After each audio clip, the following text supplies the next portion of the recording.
Ndagusuhuje uraho neza Yesu ashimwe. Ni umukunzi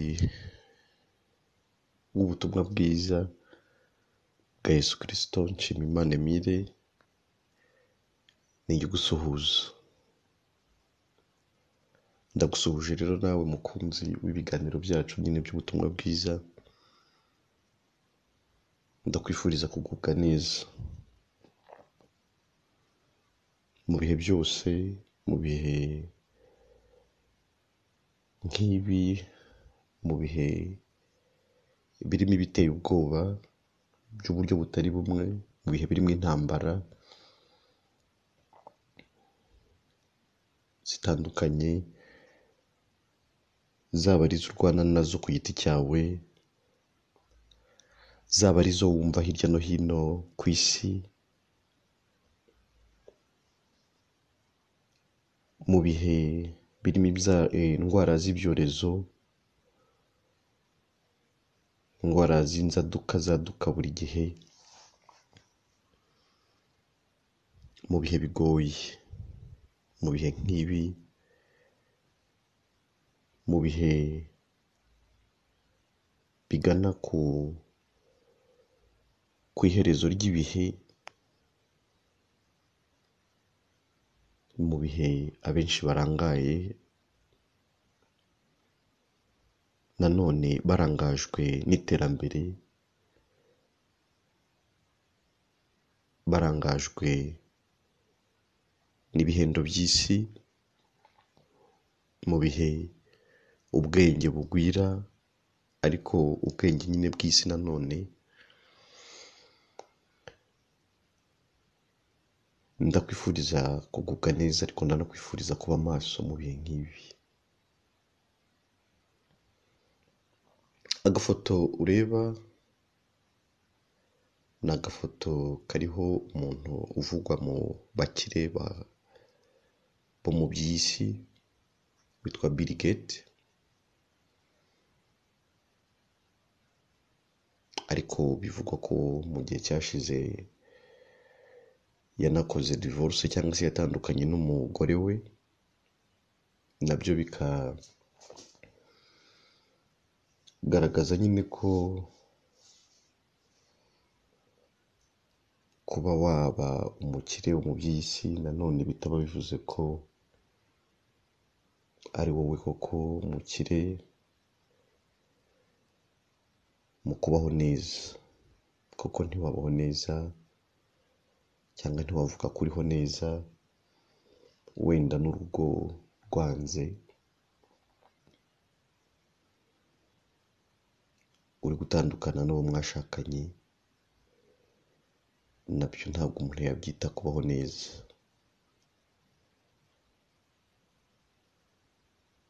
Ariko mu buryo isi yahumyemo abantu amaso, nyine abantu bazi ko kubaho neza ari ugutunga amafaranga menshi nk'ayo mbese nk'uyu yaba afite, ndetse ubwo nicyo benshi baharanira, ariko byumvikana ko nawe atabayeho neza, kuko ubuzima mu by'ukuri ntibushingira ku mafaranga menshi umuntu yaba atunze. Ariko si icyo nshaka kwivugira, aravuga muri aka kantu kameze nk'agatabo ahari yaba yarasohoye, aravuga ngo how to prevent the next pandemic, cyangwa se ni gute twakwirinda cyangwa se twakumira icyorezo gishobora kwaduka mu gihe kizaza. Aha rero ashaka kuvuga gutya, ashaka kugaruka ku cyorezo nka corona, icyorezo nka Ebola, ibyorezo mbese byo mu buryo bw'indwara zifata umubiri cyangwa se zifata umubiri w'umuntu. Aragaragaza uburyo abantu bakora kugira ngo haramutse hagize icyaza kizaze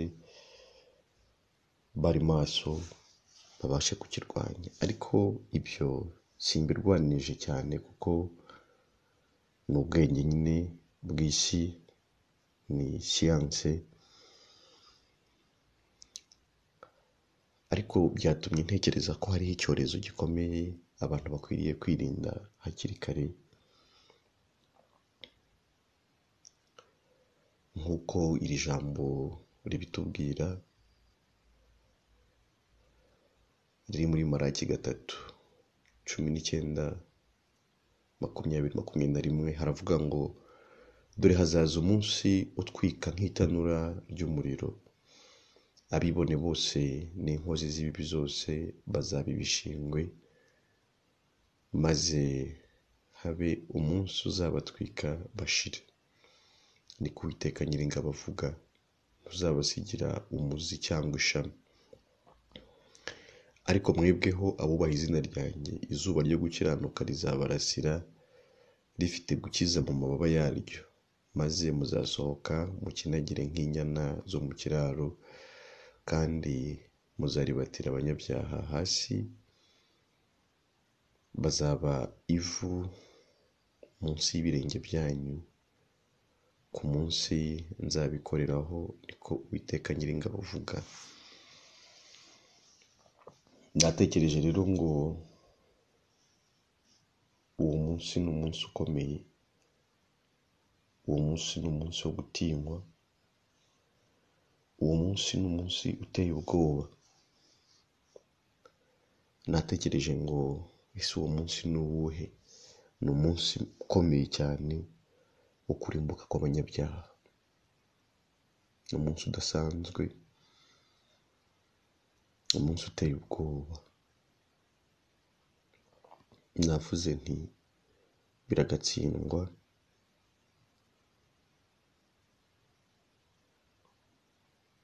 ko uwo munsi wazasanga uri mu bazatwikwa. Kugereranywa n'itanura ry'umuriro ni ikigereranyo cyoroshye cy'ibyo abantu bazi, ariko ni umunsi uteye ubwoba cyane.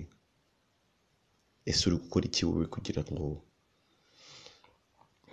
uwo munsi ntuzaze uri mu bagomba gutwikwa, ahubwo uzasange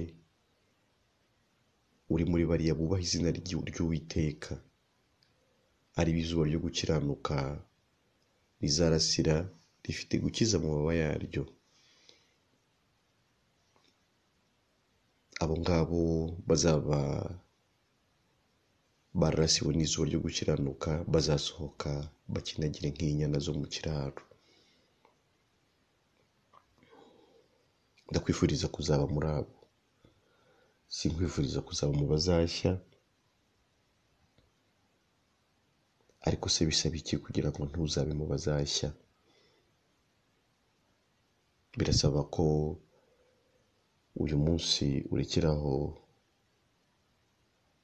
kwibwira ko Imana yagukiza uriya munsi biciye mu mirimo yawe, ahubwo hari izuba ryo gukiranuka ryarasiye abari mu isi, kandi iryo zuba ryo gukiranuka ni Yesu. Uwo niwe zuba rirashe waje mu isi avuye mu ijuru, atuzaniye gukiranuka tutari dufite, aduhesha kwemerwa n'Imana kubw'amaraso yatuviriye, kubw'urupfu yapfuye ku bwacu, apfira ibyaha byacu byose kugira ngo adukiranure n'Imana.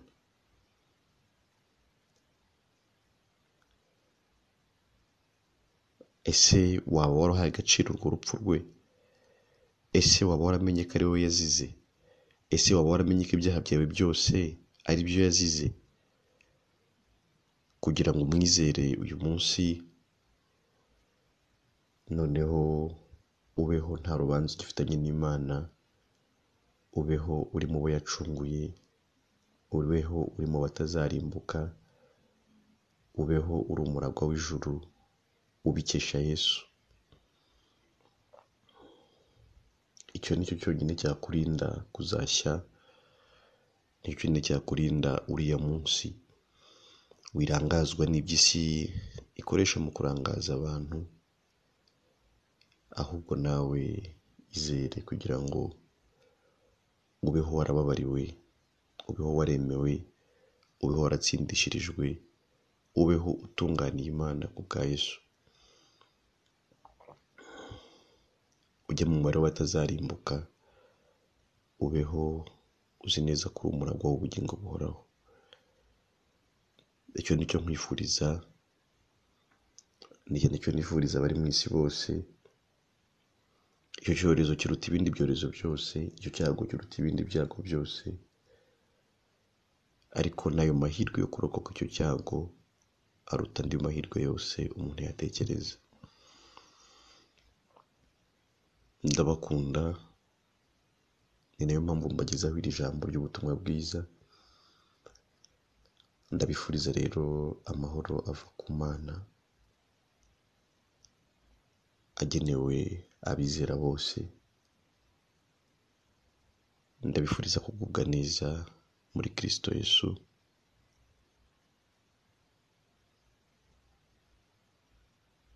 none ndetse no kugeza iteka ryose, kuko ibyo ari byo bitanga amahoro n'umutekano by'umutima bitigera birangira. N'ibyo byorezo by'isi byaza, Uwimana akomeza kurindirwa muri yo.